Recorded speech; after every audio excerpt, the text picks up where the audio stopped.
This road leads to a special place, Nchono in Ezza land, home to the Okako Ezekuna ancestral ground. Iwanye mentambo Okako. Iwegide marondeza. Omela le jukuta yendeza onu. Omela le bundeza le mia. Kwa kwongo kwelenya. Yo ikwinwe le nibe. Iwacha le kulongwa ndokugwe shibia kwa ndokugwe. Onwe ndokugwe jo, onwe ndokugwe pen. Omela le abo omela le goshila mba kwa akwo. Oto do omela le egide evevuleza. O omela le nwente ke meji. Anite kan to ko meji am ante kete meji maka imante kete meji lo otan gbonwo. Malime hani exactly that time meji le kule ikwo mala wata. From now bendeza la wata eriji. Ikwa kwanta bendeza le wata eriri. Like to ko te eri ete kak. Bonde Ezza tataduji. Wete ridu ikwa bule akota lubi okwu. Ejiboto onye Ezza. But oblo just normal ndeza se kwe joka. La eri kuyo male isgejali joka. Iti nwere ike iri ji without Okako. Igwe menbule iwa anye emedo kemkpa. O igwe nwoke wele nwanyi kwesịrị support. Like gada bịara o nwere ike te magada iru ali furu ndu ala ndị no like abụ ndị ekuje Ezza Ezekuna. Ezekuna bụ eze wealth ndị like ndị nwe penishi ndị Chineke goji agoji because kwa onye la dia. O ta gwa me say the white ekeno table okpoko nchono.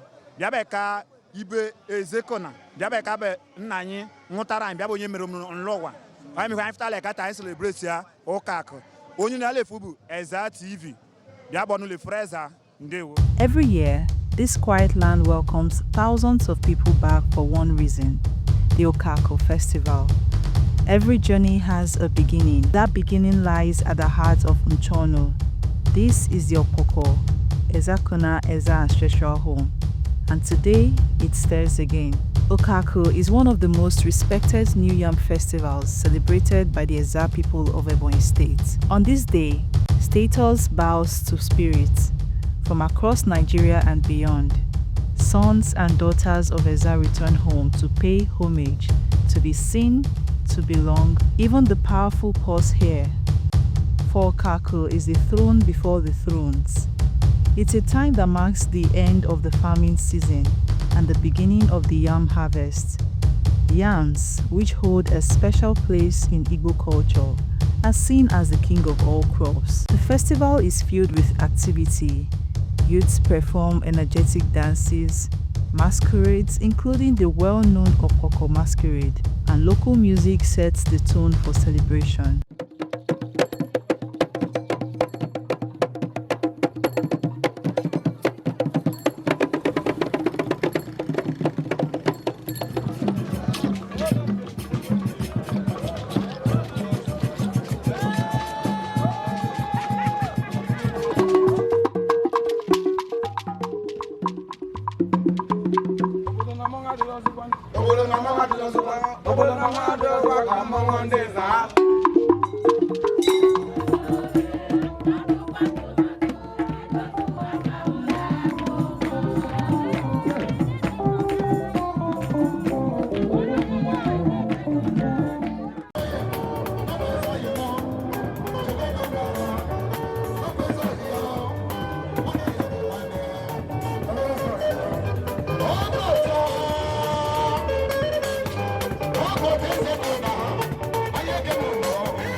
At the heart of the Okako Festival are rituals led by elders and chief priests. These spiritual rites are meant to bless the new yam, thank the gods and ancestors for a successful farming year, and ask for peace and protection in the months ahead.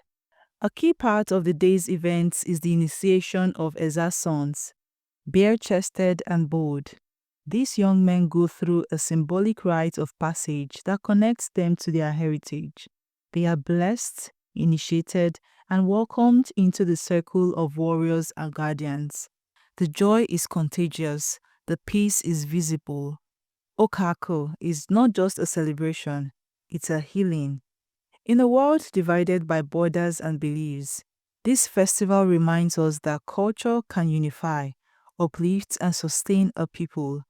This tradition is still strong, and for the Ezza people, it remains a symbol of pride, peace, and progress. Igwe me speteleka. Emewari ọtụtụ oge tonwi hwanya khojen. But I'm very happy hwanya alio. Teza ega na ejiko onu le mi kwa wantan. Bego no be ejiko onu no. Ta huda tile mere owo dulud. Aroftara anya ezigbo ikwenu. Bia be ndo kenyo no bia be ekondozo. Sile kwe chote le aroftara kwe olo. Tenwu bata jehe kweno. Le dise nwa turumusu. Ba ile ndoza ano jo kwanya ano dileteji. Ante ku hengbenya no. Ta ino dule chekwa kwekwu. Onwero ya so ije agoro onu bia ba ofo. Lo breteji ba ano doji. Atam enwa to onye obola. Banye fute Ezza yera nyeka. Yele ndo nwe grima yino n'obodo oyibo. Te kweye te kano. Te achi kwa ta wa wo te ikwe do mano. Ta roftaro ndo bogrenya ololek. Aro ododo uche. Onwe kwa nke Ezekuna jeje travel leja abat. Ochi gude unu. Gibatale Ezekuna. Beku angbanyano. Radofto otu gi jesheka ij. Oblo nwe ikwo de choro. Loti bia ndeka kpekpere. Gina deka ikpege ekpere mba ke cho ileshi gi leshi. Bensono. Bengida kwa Ezekuna. Lario. Gida kwa ndozo. Bia bundu bogrenu ikwo no shile ochocho rokoche. Lekwa Ezekuna bia be guzoberikwe. Te ikwoma le merundo no le meranye. Tonwe do onye obule be jomazi nwe kigbochikwu. Nkoma la dorokweno. Eji abe anyi wofuru. Ikwoma la nde meru. Ega kwe shigudo akpobela kwe gide bia. Be kwe gide kwe la lu dolong. Le kwe Ezekuna o.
Oh, melali bangire je iko no na ime mbetara anyị.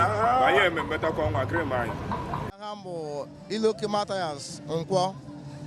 Yeah, I'm a native of Amana in Ezza local government area. Yeah. Okay, so since I biara here, I na fundi madina bana this small house behind you now. In wiki korai iye anime ni meba biko. Ebe abu Obi Ezekuna. Ebe ya na ndị nwere mgbagwoju anya na-adị na ahụkọrịta.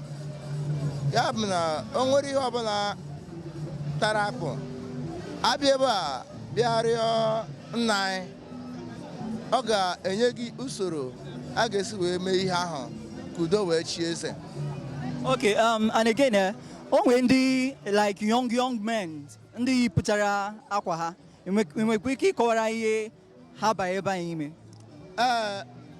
Ihe ọ na-arụ dị ọtụtụ onye ọbụla ihe siri ike n'inweta ego ọ bịa rịọ ya ka o mepere ya ụzọ ọ na-anụ olu ụmụ ya ọ na-emepe ụzọ ịpụa ihe ị chọrọ abịara gị na mmezu. Okako is not just Ezza's festival, it is Ebonyi's legacy. It is Nigeria's treasure, and as long as the yam grows, the spirit of Okako shall never die.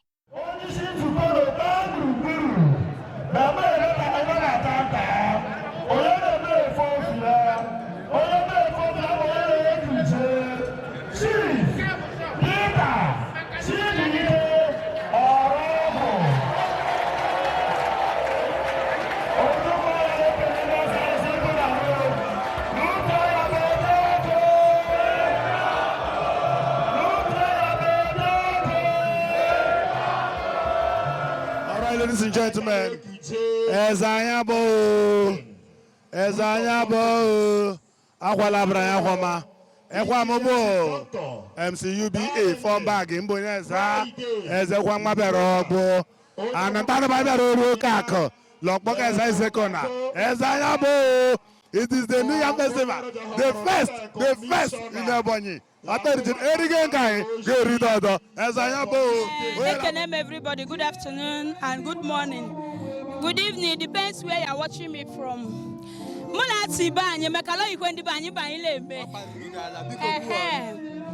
So,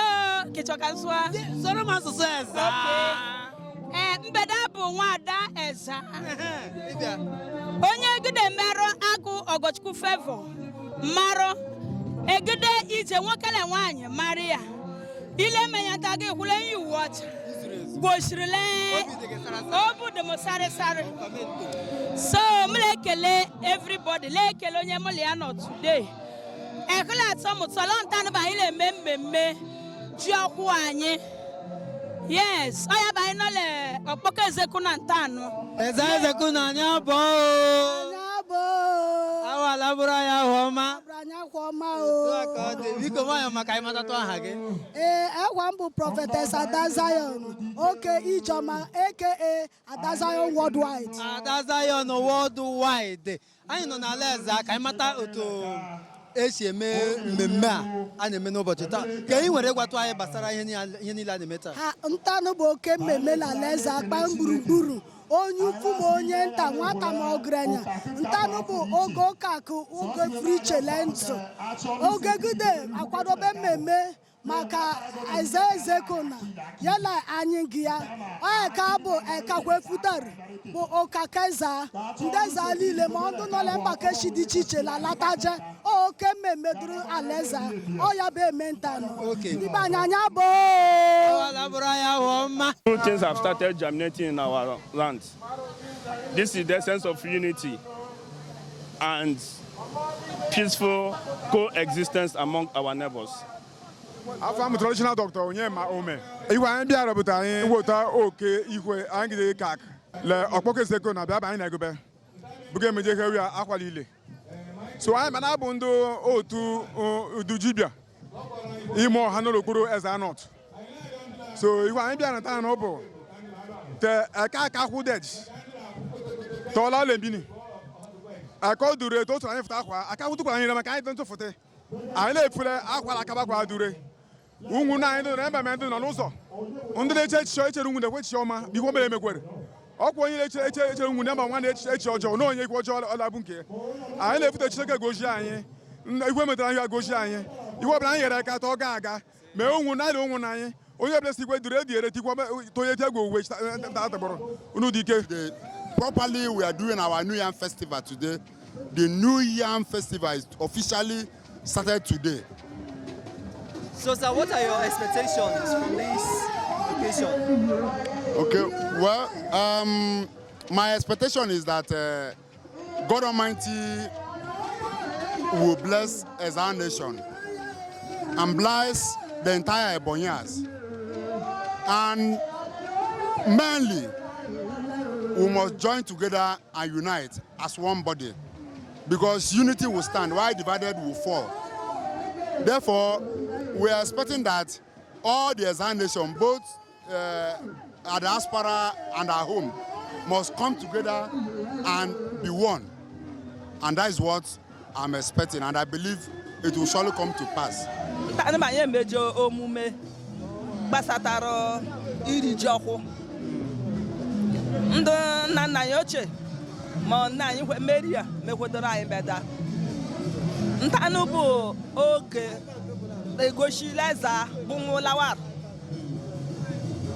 Ntanobo ako edobe luko maka huch be wofta ntano wa ke akono goshilungu belawa no stage lenta atogboro banya wato ori ikwakwo bia bu jokwo so aya banya emumi antan mboye za mboye nsokara I'm not happy that line bar Okako Ezza Ezekuna Ezza Ezekuna ile no leka ban kwere again I ga born tan be e ho wala dra yin ma e ho wala abo ahwa ifoma le Ebonyi state then onye obula bụ onye eze abi ifoma le meri onye obula nwa e ho komenyi ifoma le meri mo iji mo iko noye iwe mo onye obula nek iko nodo iko noye le iji nodo le mgbakọta ọdọkwa Ebonyi state ifoma emeri onye obula giro ọkpọ ma bịa ka ọkpọ ma ogide la aka makara hogide bịa ka e ga mfi abọd that was cooking up Ebonyi one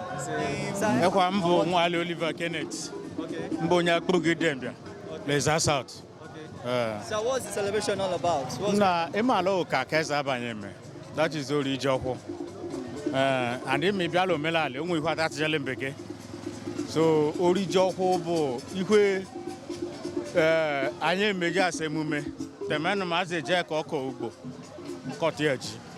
And emume no la akpokoda ndeza lile. Otu ndeza n'olu obodo mondokwu n'olukwu. Anyị agbakọ ole ka ekuje nchọnụ.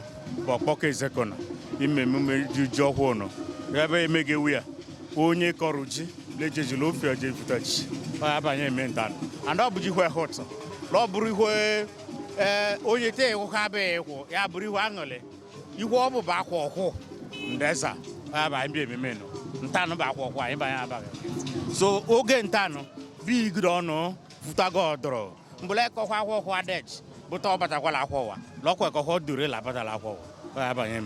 we are here to celebrate our new Yam Festival, to thank God for this agricultural year, and also thank Him for this very new year. So we are here to celebrate. This is our ancestral home, Ezza Ezekuna, Onchone Ezza Ezekuna. Okako Ezza Ezekuna, our new Yam Festival. So, I'm a promoter of culture.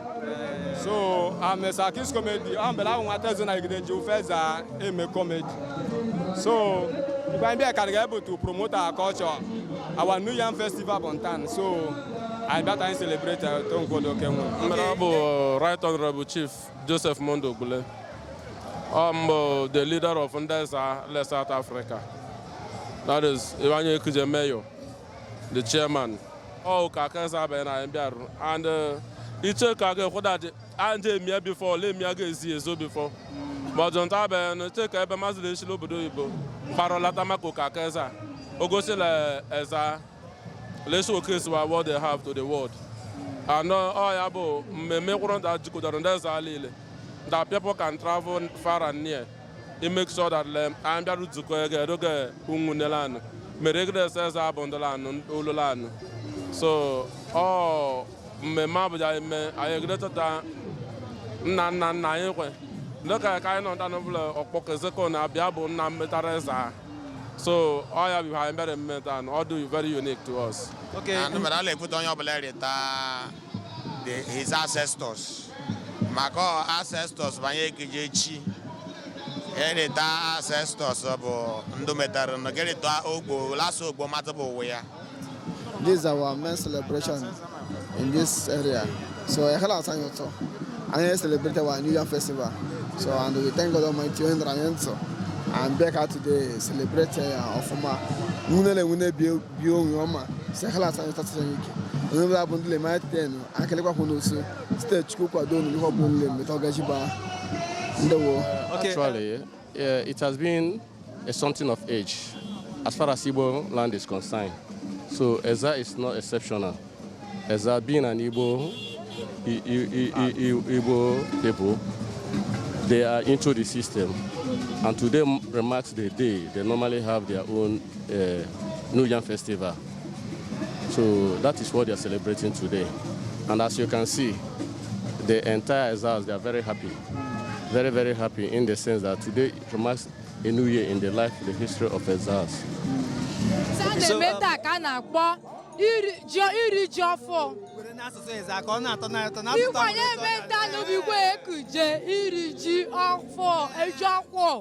Anyị bendeza ale meje ale Ebonyi State gba nkurunkuru ba anyị beda bondeza le vuduzo orioda before ndo de rito le Ebonyi State abla de riabe iji igbo de ritu moge ngbo wete ritu because anyị beda metareza anyị beda metagejaro kwalile Anom nota de ka afọ ọhụrụ unu yes o wekele unu na-ekele atọm ka I were ekele ahụ kelere m ka mba niile na-elega anya na were ozu anya unu na-eji ekele kelere m ha Ezza Ezekuna anyị ndo anyị abụọ akwa wala bụrụ anyị akwa ọma ekele anyị ekele je mbọ kọnta ma ịfụta ha ala abụrụ bụ onye Ezza iwegide mara onye Ezza gbaa mkpụrụ obodo niile ka ọ bụla ị nọ bụ ịfụtala izu onye Ezza ibeghị anyị abụọ asọnọ akwa ala bụrụ anyị akwa ọma oniya